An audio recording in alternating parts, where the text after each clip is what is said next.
The challenge of the Yukon. I am the king of you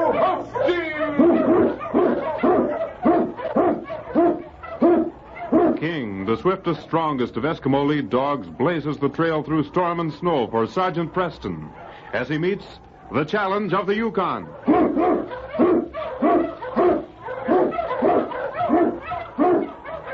Sergeant Preston was typical of the small band of Northwest Mounted Police who preserved law and order in the Yukon during the gold rush of '98.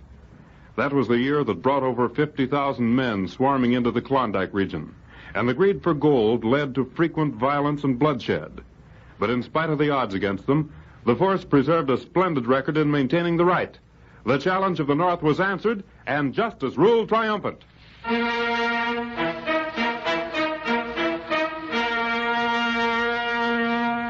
It was early afternoon, and Sergeant Preston was on patrol duty in the Yukon with his lead dog, the Great King. The snow was swept clean from much of the land, and Preston had left his sled and team in town. What is it, King? All right, King, you lead the way.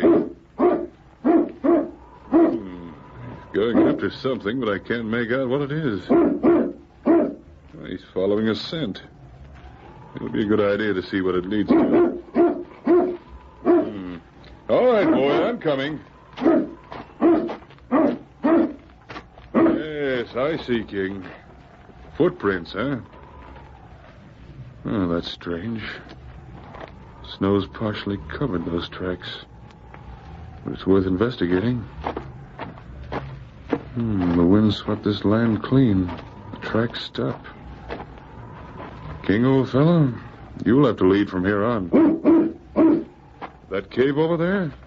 Is that where you're going, King? Well, King, you've never been wrong before. Whatever's in that cave must be pretty important. This is one place we've missed on our patrols, King.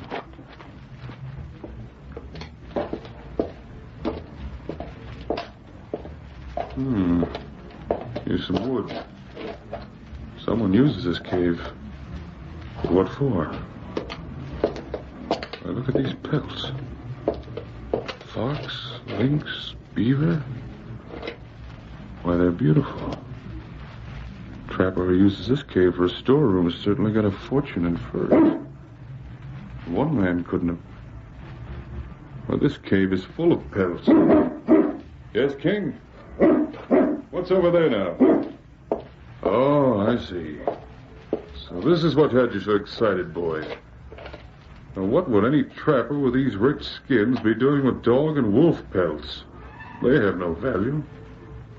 I can understand a trapper building up a supply of high-grade pelts, but why would he keep so many of these worthless ones?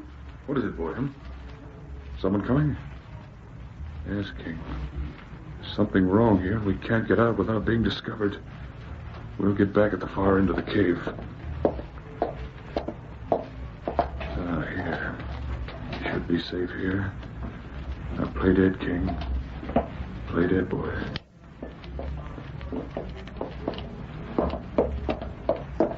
Well, this is another bunch we'll catch, you know. That's the last of them, thank heaven. I'm so tired of hauling these pelts. Hauling's almost over now. We'll take one more load of dog and wolf skins to the storehouse, and then the whole thing can go up in smoke. Yeah. And those trappers, they'll take it mighty hard. It's a good thing you made them sign those contracts. Our agreements will make us rich. We don't pay till a shipment is made. That contract was the smartest thing you ever put together, Van. I'm jack of all trades, and it pays to know a little about them all. I didn't have much to do with any law, but I can draw up a watertight contract. And there's not a thing any of those trappers can do to break their agreements. Just look at that beaver skin. It's a beauty. Yeah, it's a beauty, all right. We're sitting mighty pretty. Look at those fox pelts. These skins will bring a fortune. Yeah? We have a gold mine in the fur business. All them trappers need is to hear the prices we pay for the skins, and they're bringing the best ones to us in carloads. The best part of it is we pay when shipment's made, and we never ship.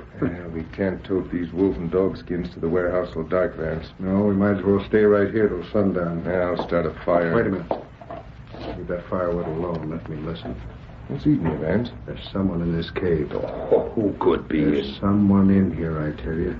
Listen, Vance, there ain't a soul knows about this cave. Well, we can look around just to make sure if it'll make you feel any better. It's no joke, Duval. I know there's someone in here. You got a sixth sense, Vance. You go along that wall. I'll take this side. Well, there's so many parts of this cave we can look all night and still not be anywhere. Shut up. I don't know what's got into you lately, Vance. You was never so edgy before. Come out with your hands up. It'll go a lot easier with you.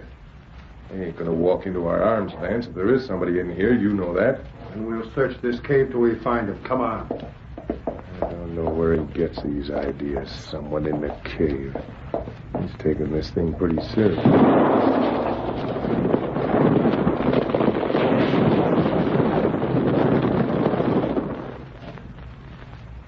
That's a warning. Come out with your hands up. You shot loose in some rocks. Oh. Hey, what the... I told you there was somebody in here. Now bring that light over. I've got a gun and I'm going to use it. Maybe some of that rock hit him, Vance. Hurry up with that light. Jumping horn-toad's a mountie. Well, I never expected to meet Sergeant Preston knocked out by a couple of falling rocks. Come on, Duval. We'll tie him up before he regains consciousness. Here's some of that rope we used to tie the pelts together. That'll be all right. If that mutt moves, shoot him. There, that does it. You had a hard time getting free of these ropes. Oh, my head. Shut up, you mutt. King, old fella. We gotta do something about this mountie, Vance. You heard us talking. Don't worry, we'll take care of him. Shoot that mutt, Duval. Quiet, King. Call him out here. All right, King. Come on out, boy. Shoot him, Duval. Oh, now, Vance. You heard me. Are you going to shoot him or will I? Make a break for it, King. Go on, boy. Well, get him. No, you won't, Vance. You're not going to kill King. Go ahead, shoot Duval. No use, Vance. He's clean away. If you'd have shot him when I told you. Hey, King, is that the dog? Yeah, that's the smartest lead dog in the Yukon. And now he's going to bring help, thanks to you. Well, we better get rid of this mountie fast then, Vance. Sure, fine. Have you got any ideas? Put a couple of bullets in him right now. You should have thought of that when the dog was here. No, it's suicide to kill a Mountie. You'll never get away with this. Listen, Preston. This is one time you're not holding the gun. You'll die all right, but without bullet marks on you. You can't win, Vance. Sometime and soon the inspector will send one of the other Mounties to see what's happened. Let him. By that time, Duval and me will be so far out of the Yukon, your law will never catch up with us. Now, don't worry. When you're found, Preston, it's not going to look like murder. What do you aim to do with him, Vance? We'll gag him and take him for a walk. You mean... Yes. We'll have to go ahead with our plans tonight. We can't waste any time. That dog will have someone back here in a few hours. You're right. Let's pack up these furs and get moving.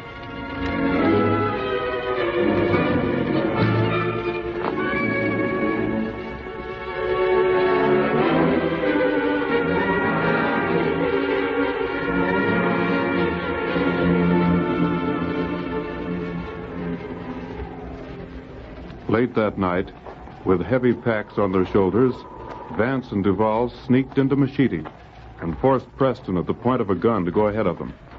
He'll go right to the warehouse. Yeah. The sooner we get there, the better. I don't like going through the town carrying this stuff. Don't worry, no one will stop us. I'm thinking about that dog. Once Preston's out of the way, our troubles are over. Of course, it'd be different if that mutt could talk. Here we are. I never was so glad to see any place in all my life.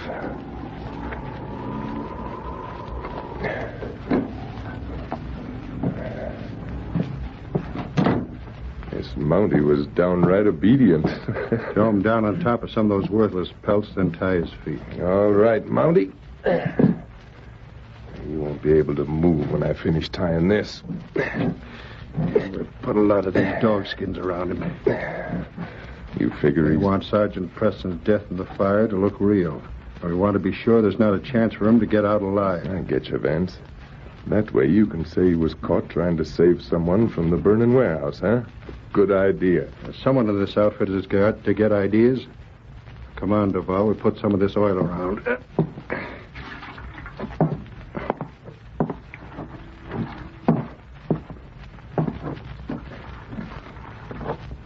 That ought to be enough, Vance. Yeah, that'll do it. Now I'll take this lamp.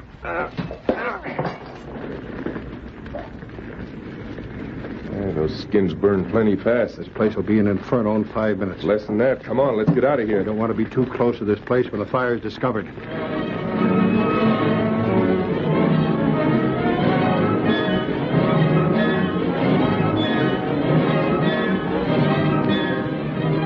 Attracted first by the red glow of the flames against the darkness of the night, men poured from ramshackle buildings surrounding the warehouse and watched the fire. They knew the furs inside were lost. They knew that the cost of the damage would break many a trapper's heart. But they didn't know that inside the building, Sergeant Preston lay bound and gagged, helpless in the face of certain death. A tall, lanky trapper came from Machete City's cafe. The expression on his face told the story more eloquently than words. Hey, all my furs are in there. Yeah, look at them flames. I'm going in there. You're loco if you do. You'll never get out alive. My warehouse. We're ruined. Ain't a chance in the world of saving anything. Duval, if that building caves in, we haven't a chance. Yes, and it's going. My furs. Man, listen to me. You better make good on them furs, Vance. What are you going to do about it, Vance? Boys, I'm sorry. What about us? Vance, we won't lose everything, will we? What Wait a about minute. us? What are you Listen gonna to do me. about it? You men all signed agreements with us. We agreed to pay when we ship the furs. If the furs aren't shipped, we don't pay. You mean I've lost the whole year's trap in that fire and I get nothing to show for it? I'm sorry, Hankins, but there's not a thing we can do about it. We lost the warehouse. There goes the building.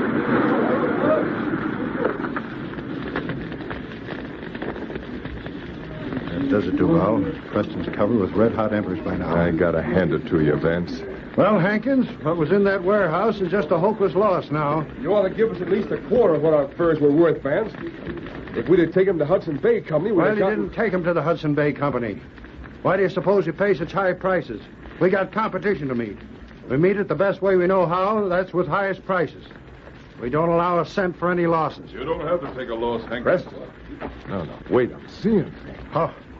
How did that You're not Mountie... seeing things, Duval, but you soon will be. The inside of a jail. That mutt, he must... Yes, Vance, thanks to King here, I got out of that burning warehouse. He chewed through the ropes. What did you mean, Sergeant? You said I don't have to take no loss. I meant just what I said, Hankins. Your furs, together with the furs of the other trappers, are all safe in a cave about 2 miles from here. Well, how big... Vance said... Vance and Duval are under arrest. You'll have to prove your story first, Mountie. I'll prove it. Hankins, I'll take you to that cave where you'll find your furs. Well, it ain't no crime to put furs in the cave. And as for yourself, Mountie, you can't prove... Maybe I can't prove you tried to kill me, Duval. You have no charge, Preston, you know it. You can't prove we burned down our own warehouse. We didn't know the furs had been transferred to the cave. Someone else did it. Yeah, that's right. We didn't know nothing about it. You have agreements with these trappers to pay them high prices when you ship. You agreed to those high prices because you didn't expect to pay them. But we'll make sure you ship now, and the law will see you stand by every word of your agreement. Sergeant, that contract gives him 30 days to ship. Don't worry, Hankins. They'll ship in 30 days, all right. And you'll have your money. Yes, King, the case is closed.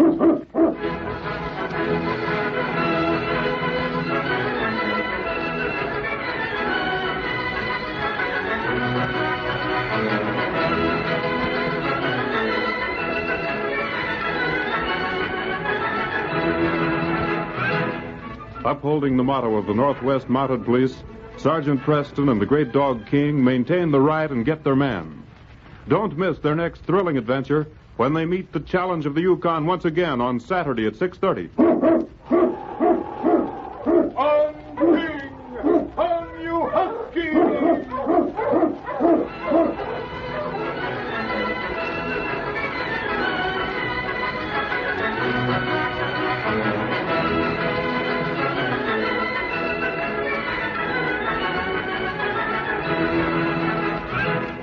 Challenge of the Yukon, a copyrighted feature of the Challenge of the Yukon Incorporated, brought to you every Saturday at this time, originated in the transcription studios of WXYZ Detroit.